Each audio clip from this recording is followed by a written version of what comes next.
magnanakaw. Lahat ng kaso, meron niyang nanay niya. Korupsyon, pagpatay, illegal na droga, gambling, lahat meron yan. Yang matandang kulupong na tarantadong minuto na yan. Yang nanay ni Bongbong Marcos, kawatan niyang gaga na yan. Oo, pamilya nasa dugo nila ang pagnanakaw. Nasa dugo ng Marcos. Ako, idol ko si Amy Marcos, pero pag tumakbong presidente yan o vice president, putang ina, hindi ko iboboto yan. Basta may apelyido Marcos, hindi ko iboboto yan. Pero kung tatakbo lang si Amy Marcos ng senator, iboboto ko. Pero pag tumaas, vice president, putang ina mo, hindi kita iboboto. Bakit? May lahi kang Marcos. Bistado na yung mga ugali ng mga gago na yan eh. Idol ko si Amy Marcos. Idol ko siya. Pero ayaw ko na mayroong maging vice president o presidenting Marcos. Kasi kawatan yan. Tumuwang yan. Kaya ibig sabihin totoo yung sinabi ni Ili. Totoo yung sinabi Napanood niya. ko lang yung kay Ili. Convicted yung nanay ni Marcos sa lahat ng kaso dito sa gobyerno. Napakalaking kaso na ginawa niyan. Mas malaki pa ang kaso niya kay Marcos eh. Kawatan yan eh. Pero bakit hindi siya naipapakulong? Hindi siya na ipapakulong kasi noon sinapakulong naman sila, kaso ayaw ni PRRD. Kasi daw sabi ni PRRD matanda na eh. Kaya hindi pinakulong ni PRRD ang gago na yan. Ibig sabihin nakaligtas siya ng dahil sa Pangulong Rodrigo Duterte. Nakaligtas siya dahil kay Rodrigo Duterte. Hindi siya pinakulong ni PRRD. Bugsuhan ko rin ng Amerika yan eh. Gaga na yan eh. Ha? Para doon ikulong eh. Kasi hindi pumayag si PRRD. Kasi matanda na daw. Si Marcos, asawa niya, pinalibing ni PRRD. Si Bongbong Marcos, pinanalo niya. Pinakulong naman niya si PRRD. Hindi lang dahil kay Amy, matagal lang patay si Marcos eh. Kasama siya sa tukhang eh. Anong tawag doon ngayon, sir? Yung Ginawa nila na Anong tawag doon sa dinala si ginagawa nila kay PRRD sa likod ng mga kabutihang nagawa. pagka-traidor yun ay traidor. Matatawag na traidor, sabi ni Freddy Aguilar, ang pinakamalaking traidor na naganap ng kasaysayan ng Pilipinas. Pamilya ng mga Marcos, traidor yan, mga tanga yan, mga magnanakaw yan. Hindi naman mga mukha nila, halos magkakaparehas, mga kawatan, mga gago, mga mukhang pilak.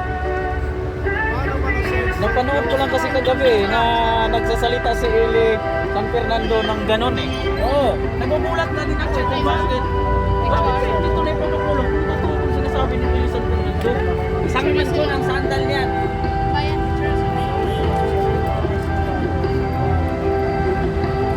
Okay naman, okay lang pa doon. Ganda ng pastor. Congressman na Sandro Marcos na kumusta na ang kaso ng chewin mo? Tapos tumalikod siya. Oo, anong masasabi mo? Actually, konti pa yung sinabi ni Kiko na yun eh.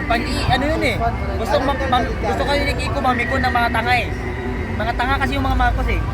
Kaya gusto ni Kiko mapikon si Sandro eh. Hindi sumagot si Sandro.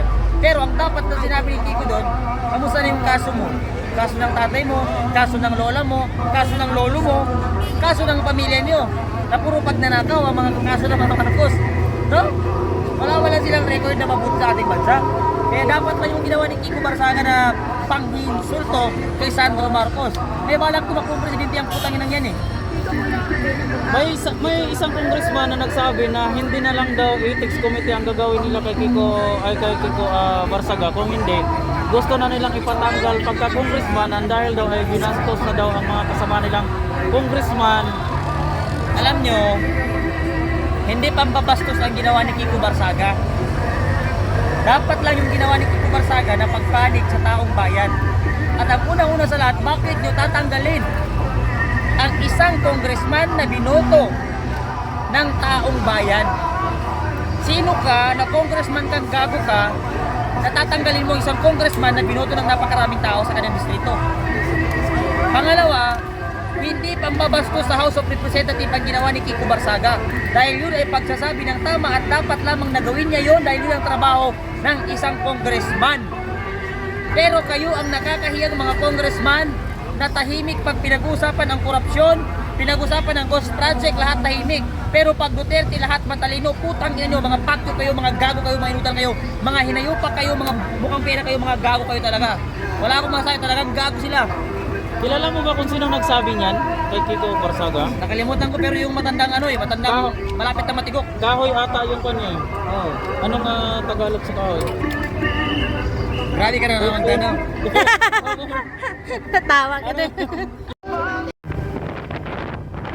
Yes mga kababayan, you are watching your Ate Melby. Ang ating vlog ngayon ay Tay Kami Naman, na kung saan po ang ating episode ay dito po ngayon sa Pasay City. Sa mga nakapirma na po, maraming salamat.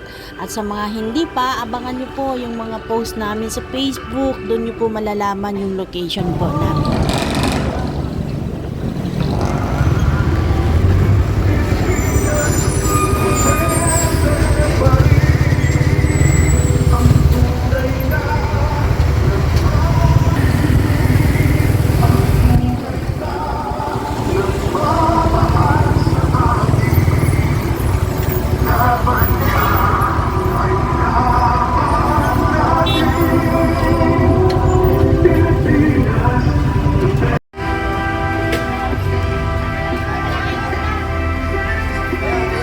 Umaga.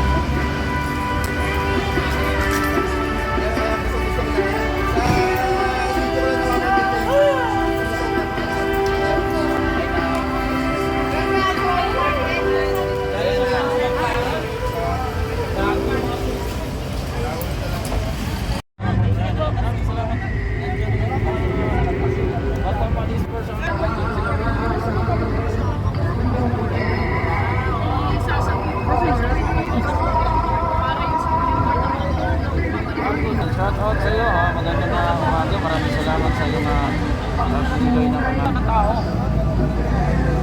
Na talagang hindi na maganda yung ginagawa. Talaga yan. Ito kasi na mga Galing pa na biyahe. Ito si Kuya. Kuya, isa lang Kuya sa akin.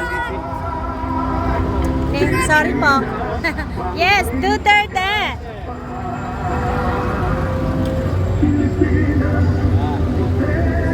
Ayun. Parang napakarami ng bitbit ni Sarah. Ano kaya duro? Ha? Ay, papauwing Mindanao. Buti na lang nakita nila dito sa Manila. Hindi naman kabugado. Yun na nga nakakapagtaka eh. Bakit yung may knowledge, instant knowledge, marunong mag-balance, bakit pinalitan? Pinalitan nila kasi sa time na yun, Kumain. Sa loob din pa rin ng ng may konting issue tayo dito sa Baclaran kaya move to other location tayo, no. Doon sa Baclaran Church, sa may harap niya, hinahanapan tayo ng permit na magpapirma doon, guys, kaya lilipat tayo ng ibang location. So, ganun lang, ganyan ang buhay.